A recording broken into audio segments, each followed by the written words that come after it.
Broadcasting from Manhattan Beach and the World Wide Web, you're listening to CHSR, HealthyLife.net.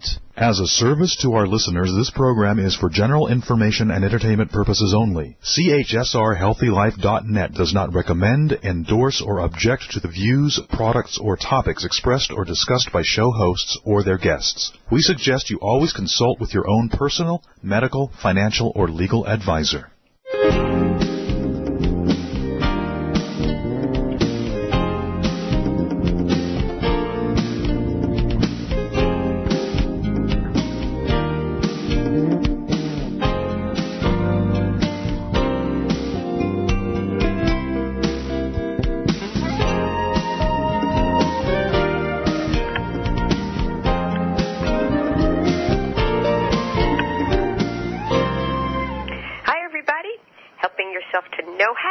Why you're here with Dr. Greer, and you're listening to the Dr. On Call Show at HealthyLife.net. Well, it is the last week of the month, which means it's hot, it's happening, it's sizzling, and it is Let's Talk Sex Time. Welcome to the show. And later in the hour, we're going to have a new installment of Self-Help, my collaboration with Self Magazine. We're going to talk with Zara Barnes about her new piece, Lean Into Your Sex Life. So stay tuned for that later on in the show. But I'm delighted to welcome my first guest, August McLaughlin. August is a health and sexuality writer in Los Angeles. Her new radio show, Girl Boner Radio, currently holds the top slot on iTunes' new and noteworthy list. And her articles have been featured by the Livestrong.com, Dame Magazine, The Nest Woman, and more. Her first novel, In Her Shadow, was a 2013 Indies for Excellence finalist, and it's based on her experience with an eating disorder while working as an international model.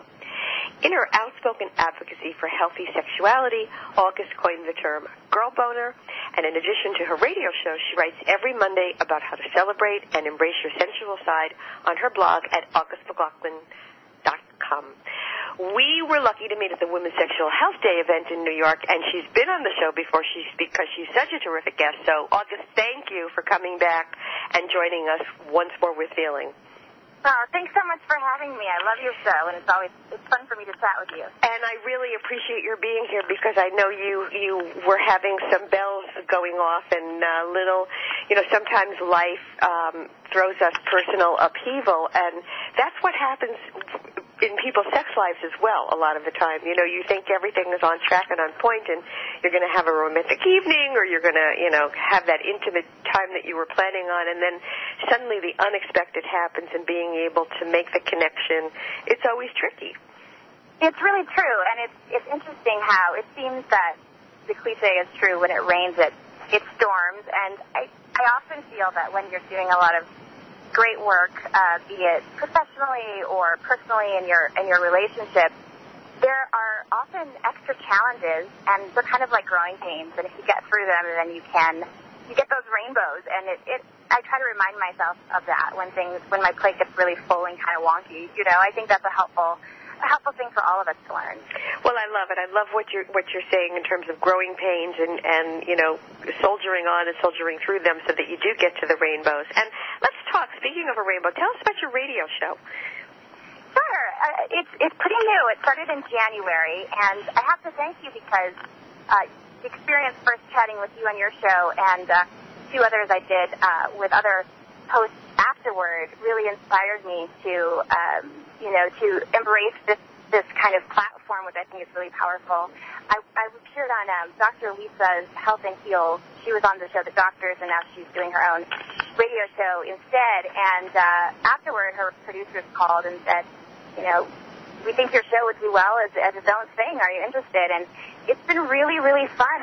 I'm still very much a rookie, but it's been exciting. I also record those on Mondays, and the best place to listen or to subscribe would be through iTunes. Super. And so do you get the opportunity to talk about some of your own ideas and own works that you've developed on the radio show, or do you get to explore some of the works of other people, or both? I do, actually. It's a good mix of both. I have most of the control over the content as far as the topics and who I chat with, which is exciting. I started out just very personally and shared the story of my sex ed, which was somehow lacking in different ways, and that kind of inspired me to later start Girl Boner as my blog series. And so I've tried to take listeners on a similar journey through using kind of my personal story and other women's stories of sexual growth and empowerment to, educate and inspire others. We try to keep it really upbeat and fun, and sometimes I have guests, sometimes I don't. This week we're featuring my blog fest, which is called The Beauty of a Woman, and it's an annual event that celebrates body image, and I actually added a Girl Boner category this year, which is really fun. So it's nice to kind of have the blog and the radio show to kind of, they're very synergistic. I try to involve the blog readers with the radio and vice versa, and it's one of the pleasures that we have of this, digital age. We have so many ways to get our messages out, and you're definitely a huge inspiration for me in that regard. So I learn from you each time. Oh, well, thank you. I appreciate that. And I'm always glad. It's always about passing it on. I remember years back having a teacher and, really having such a wonderful experience with her and saying to her, well, how do I ever thank you? And she said, you don't have to thank me, just pass it on. So it's all about passing on and inspiring other people along the way to keep the conversation going. And talking about body image and self-image. This is National Eating Disorders Awareness Week. How does that, first of all, why is it important to celebrate that? And secondly, how does that factor into self-image, self-worth, self-esteem? And what was your own experience with it? Sure. Those are both great questions. The first, why is it important to celebrate National Eating Disorders Awareness Week? I wish we didn't need to. It's kind of one of those things that it's a campaign that brings a lot of awareness to eating disorders and kind of debunks myths. I know that when I was recovering from anorexia myself, the week really was empowering to me. I loved the fact that, at the time I was in college and I was walking around campus, and I remember seeing signs about embracing yourself, and you don't realize how much those messages can mean to somebody who is struggling. Also, it brings a lot of awareness to eating disorders, and I think there's so many myths about them. People tend to think that, they're not very common. They generally affect a particular kind of woman. It's like a Caucasian woman who is from kind of a, well-off family who felt like either that or she had a very traumatic childhood or the parents caused it.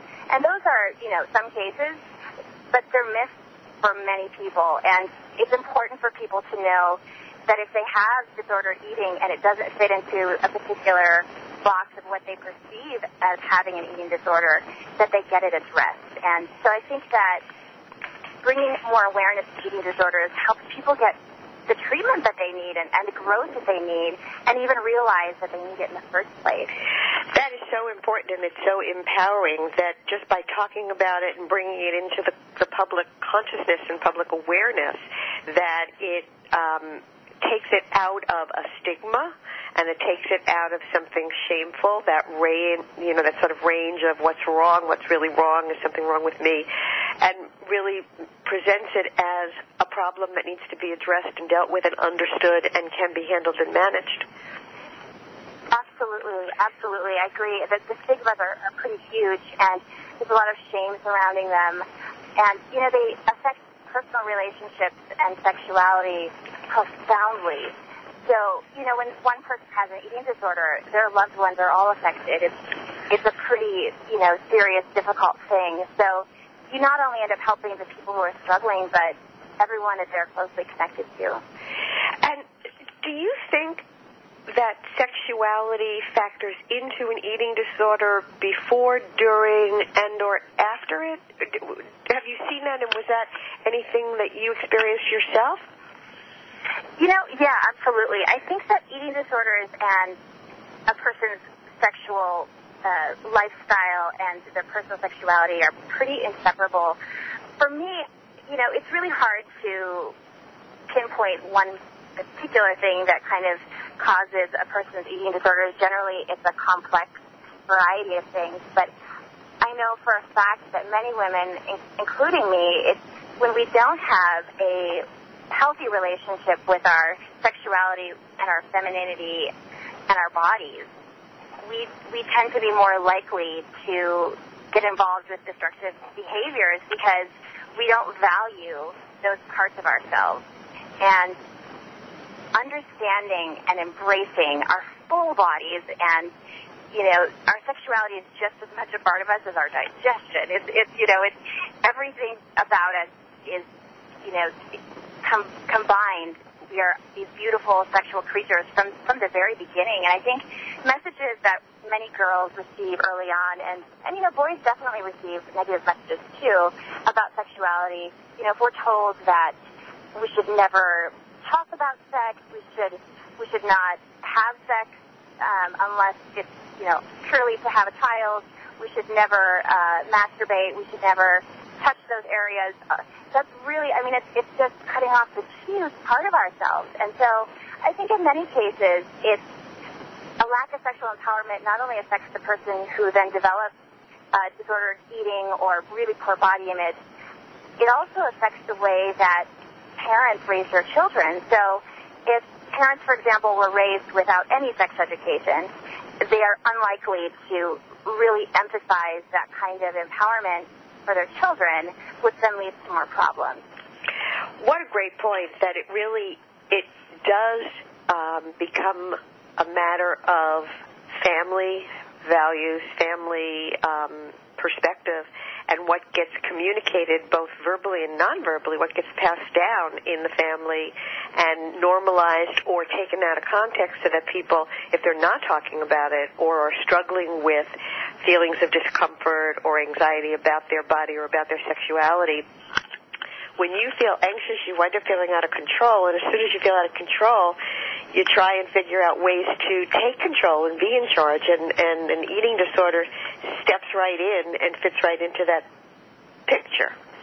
Absolutely. Yeah, it's a way to try to deal with really intense feelings and situations that seem impossible to overcome, and a sense of, feeling like we want to be valuable. If we don't feel valuable, we're told by societal messages and different kinds of poor role models that we have to be thin and look a particular way to be valuable. So, it gets to be quite complex, but they're also really manageable, which is an important message as well. I think that people need to know that they can overcome eating disorders. They can also overcome and should overcome, milder or less, less specified eating disorder behaviors and attitudes. Some of the most dangerous are symptoms and conditions like compulsive dieting, that just kind of is so almost normal, sadly, that it doesn't ever get addressed. And, I've met women in their 60s, 70s, even 80s who've never dealt with those issues, and that's a really sad thing.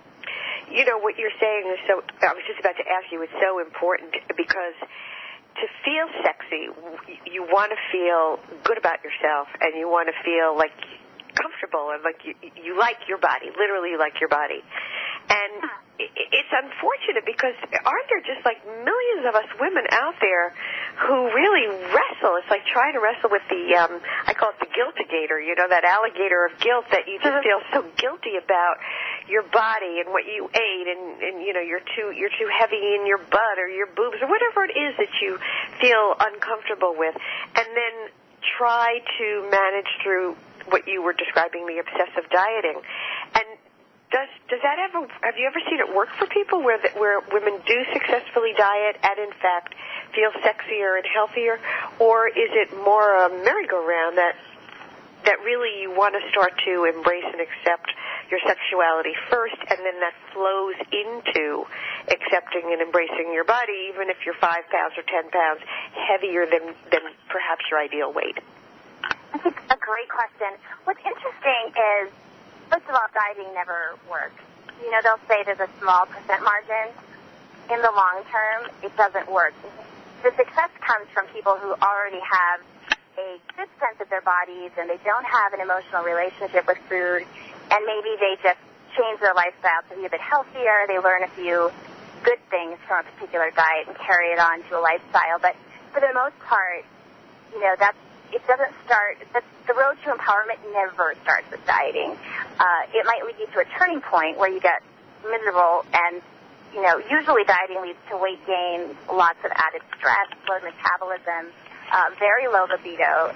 If you think about any woman, you know, if we are desiring sex and we know that we have to likely be naked, perhaps be seen by somebody that we want to feel attractive in front of, you know, it tanks the libido, and then we don't get all those beautiful benefits of embracing our sex life and having wonderful orgasms and just close physical intimacy with another person. So the best way to overcome is really to, first of all, recognize the problem. And, you know, I definitely believe in nutrition. You do want to think about what you're eating, but ideally what you do is you become more intuitive about your eating. You start listening to your body. You know, emphasizing whole foods is important, avoiding all the fake dieting foods that have a lot of fillers and sugars and things like that.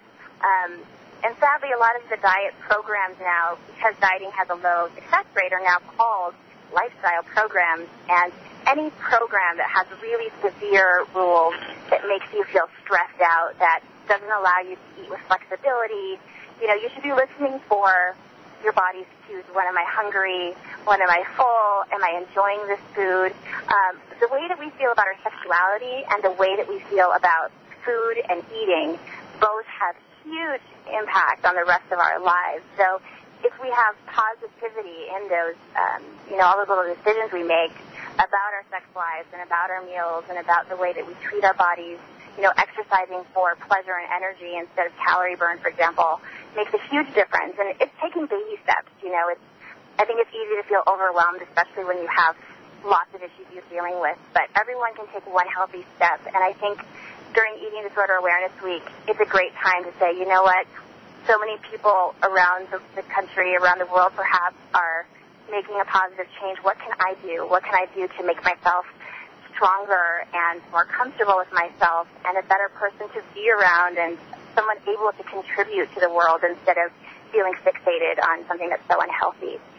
It's so true, because I think if you shift the focus from being, you know, all about a look and an image exclusively and specifically, and turn it into broader, you know, really widen the margins on the page, broaden it to be about health, inner and outer health, and taking care of yourself and feeling good about yourself from doing good and positive things, and that's much bigger than simply dieting.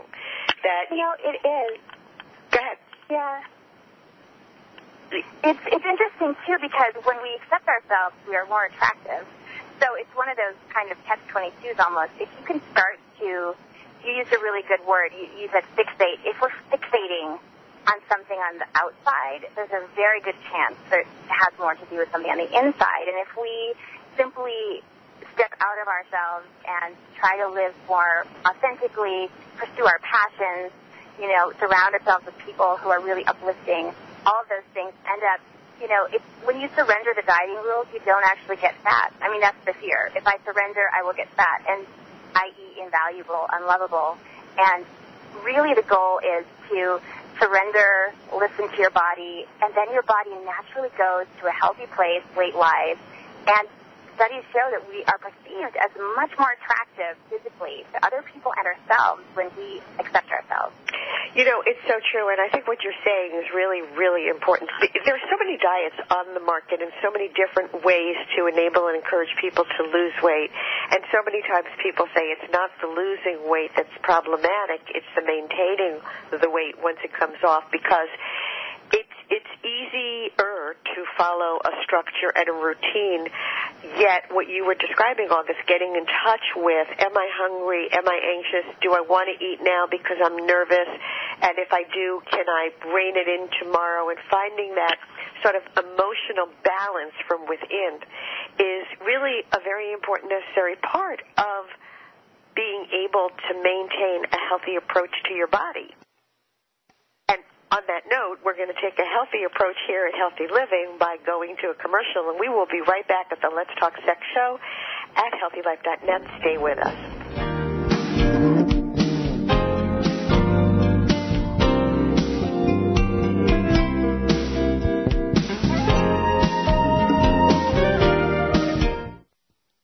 March 6, 2004, Tom Pierce, his wife Joanne, and his daughter Lisa were on the water taxi that overturned in Baltimore's Inner Harbor. Tom survived, however, his wife Joanne and daughter Lisa did not. Tom's book, The Last Rose, is about the first year of Tom's life after the accident and the many signs that helped him through it. Tom talks about the accident, but it's not a book about the accident. It's about the power of love. Love as we know it and understand it, and love that goes beyond our understanding. It won a Next Generation Indie Book Award for the Best Inspirational Book. And you can learn more about the book and find links to purchase the book on Tom's website, www.thelastrose.com. It's available in hardcover, Kindle, and Nook editions. The Last Rose may be the perfect book for anyone who has experienced the loss of a loved one. That's www.thelastrose.com. www.thelastrose.com. What About Me? How to Stop Selfishness from Ruining Your Relationship. It's the brand new book from Dr. Jane Greer. With 25 years of relationship counseling, Dr. Jane Greer has heard the same questions and seen the same patterns about selfishness in relationships. From wondering if you're living with the most selfish person alive to wondering if you are the one with the selfish tendencies. Dr. Jane Greer will help you see an option to the never-ending fight. Stop the guilty pressure of selfish sex and other actions, and pressure to do everything to reprove your love in the relationship. Vanessa Williams, the actress, says Dr. Jane Greer's book, What About Me, is a must-read. This book is both insightful and empowering. You, too, can end the selfish game and move from me to we. Find out more about Dr. Jane at drjanegreer.com. Also, find What About Me on Amazon.com, BarnesandNobles.com, SourceBooks.com, independent bookstores, and any place else books are sold. Karma. Good karma. Good Karma means the Good Karma Collection, a jewelry line embraced by some of Hollywood's biggest names and featured as a style-setting piece in People's Magazine. The Good Karma Collection is a timeless, stylish gift for teens, men, women, anyone. A unique collection of sterling silver jewelry, all designed to promote good wishes and good karma. A percentage of profits is donated to cancer-related charities across the USA. Check out the engraved Chinese characters representing positive energy, harmony, success, or their bestseller, a sterling silver pendant on a silver ball chain. Affordable, beautiful, and good karma. Found at Zero Minus Plus Boutique at Fred Siegel in Santa Monica, California, or call 310-395-5718. That's 310-395-5718. All positive talk with a mature edge. HealthyLife.net.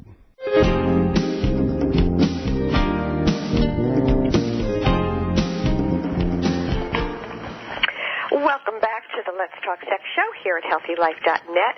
I am Dr. Jane Greer, and my guest is August McLaughlin. Her new radio show, Girl Boner Radio, is on iTunes, and she blogs at augustmclaughlin.com. She also tweets at August McLaughlin, and that's August without the second U. It's AUGST. So talking about image and, diet and enhancing your self-image, is there a way that women can boost their body image without it always having to entail going on a diet or losing 5 pounds? Oh, absolutely. And honestly, that's usually how the 5 pounds goes away, or you realize it really was more in your mind, honestly. But typically, there are many ways. I think one is trying to recognize what negative influences you have currently in your life. It could be a particular friend who's very fixated on appearance. It could be magazines that you're reading that don't make you feel great about yourself, that promote dieting and unhealthy article content. It could be, your habitual, nature. You've been on diets for so long that you just kind of have lost touch. And if it's severe, it's really, really helpful to, or even if it's just difficult, but you're not sure how to get through it. There's so much wonderful professional help out there, as you know. It's, there are wonderful therapists, there are groups, and there are ways to get some kind of support. And if you're not getting support from a loved one in particular, I think it's important to try to talk to somebody, especially if there's a lot of shame around your behaviors. Exercise is still good. I think focusing on healthy foods, eating more healthy foods instead of thinking eating less, fattening, quote, foods, it's huge because when we focus on dieting, what we do is we focus on our deficiency in our mind, what we think is our flaw. We think about these pounds that are driving us crazy. So all that's going to happen is we give that energy, we start feeling really deprived, we miss out on foods we enjoy. And deprivation is a big reason that dieting doesn't work. It's not sustainable. So instead, if you could think, how can I fill this plate up with healthy foods that taste good? What's a new healthy restaurant I can try? Talking to other women or, friends, loved ones about your body image in a positive way. Never, ever talking about your body in a negative light, especially around children, is huge. As you mentioned earlier, the role models that we set make a huge difference. And I've noticed that when you make a conscious decision, I actually made one to stop telling blonde jokes. It might be 2 years ago now. I'm blonde, and I was actually, when I was an actress, I was paid to tell blonde jokes on the Tonight Show. And it was just kind of this thing I would fall on to kind of be a little self-deprecating and that was my blondness that made that mistake. And I didn't realize until somebody pointed it out to me that, that's not exactly empowering or true to make these generalizations. And I felt very foolish. And as soon as I made the decision, actually my husband asked me if I had gotten good news because he said, you've been you look like you're glowing or something. What's going on? And I said, I just stopped telling blood. It's not like I was telling him every day, but just that shift in my mind, it was so empowering. And so the awareness and then saying, I'm going to commit to this is huge. It really is, because changing your mindset like that and changing the words that you use, even just thinking you're saying or doing it playfully, in fact, becomes a headset. It's an emotional posture that you don't even realize you've adapted. It's like slumping in your chair and not realizing that you're not sitting up, and over and over and over repeatedly, suddenly you've got a backache and your muscles are not supporting your backbone. That's a great analogy. Yeah, thank you. But it really is so important to think in terms of, what we're talking about today is that while we are what we eat, it's not just about eating less or depriving ourselves. It's about giving ourselves more and finding a way to enhance our overall self-esteem and self-worth by not so much just exactly what we eat, by the choices, the healthy choices that we make to get there, and the way that we tender to and take care of our bodies, whether we're exercising or, refraining from eating ice cream and pizza all in the same sitting, but really being aware and making those conscious decisions so that we enhance our health as well as feed our bodies at the same time. Absolutely. Absolutely. The positivity is huge, and you don't understand, or you can't really experience, imagine what it's going to feel like. Once you have a taste of that self-confidence and that empowerment, it's just such a more beautiful existence, and I wish it for everyone. It really is something that I think means working towards and taking, if you want to take control, you can do it by simply making a choice to take better care of yourself. And it doesn't have to be a profound overhaul, but rather taking care of yourself on a simple basis, just by saying, I'm going to make one small change, even if it's walking one flight of stairs. If you have, 11 flights to get to your office or to the house, if there's 2 flights of stairs or 1 flight of stairs, to say, I'm going to walk the stairs twice today, or I'm going to get off 1 floor before my office and walk up.